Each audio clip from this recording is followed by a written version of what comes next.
Comme vous le savez, c'est le pôle accident collectif du parquet de Marseille.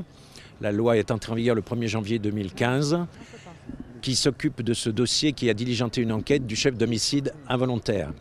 Nous avons actuellement 10 magistrats du parquet de Marseille et 4 magistrats du parquet général d'Aix-en-Provence qui sont mobilisés. Au niveau de la gendarmerie, plus de 200 enquêteurs sont sur place et actuellement sur zone. Il y a sécurisé par le PGHM 12 enquêteurs à la fois de la gendarmerie et transport aérien et de l'IRCGN qui procèdent à des constatations, qui procèdent à des débuts d'identification de corps. Et j'insiste tout de suite sur le fait que cela va prendre plusieurs jours. Je ne vous parle pas bien sûr des comparaisons d'ADN qui auront lieu a posteriori, où là je parle en semaines. Donc je tiens tout de suite à dire qu'on est là face à un délai d'enquête incompressible, incontournable. On n'aura pas les résultats immédiatement.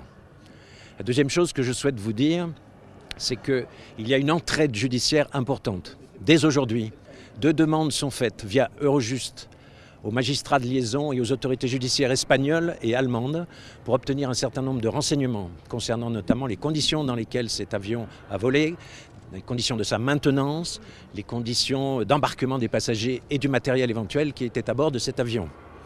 Donc ces demandes partiront dès cet après-midi.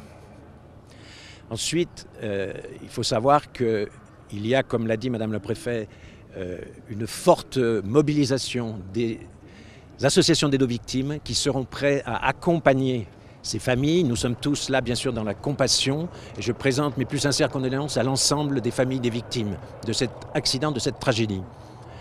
Nous aurons 3 associations d'aide aux victimes qui pourront accompagner les victimes et je me tiens à leur disposition. Et je tiens à le dire, ainsi que le colonel Touron de l'IRCGN, afin de pouvoir leur apporter le maximum de renseignements si celles-ci en font la demande.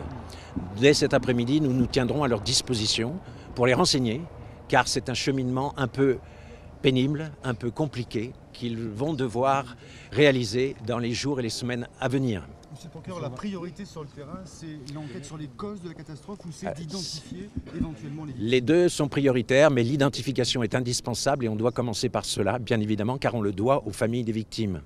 Mais je vous le répète, cela ne se fera pas en 5 minutes, cela va prendre plusieurs semaines et je crois qu'il faut que tout le monde ait bien conscience qu'on va s'inscrire dans la durée.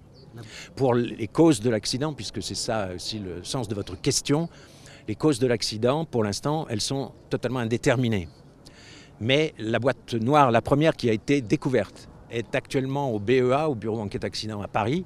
Elle est en cours d'exploitation. Peut-être aurons-nous un premier résultat d'examen et d'audition des conversations qu'on pourra porter à votre connaissance en fin d'après-midi. Mais là encore, quand on fait des examens complémentaires, ça prend un certain temps. Ça va prendre plusieurs jours pour obtenir tous les résultats de cette boîte noire, encore si elles sont bien sûr exploitables. Et ça, elle est dans des conditions, elle a été très très abîmée, cette boîte noire. La deuxième boîte noire a-t-elle été retrouvée? À ma connaissance, enfin il y a une demi-heure, elle n'avait toujours pas été retrouvée.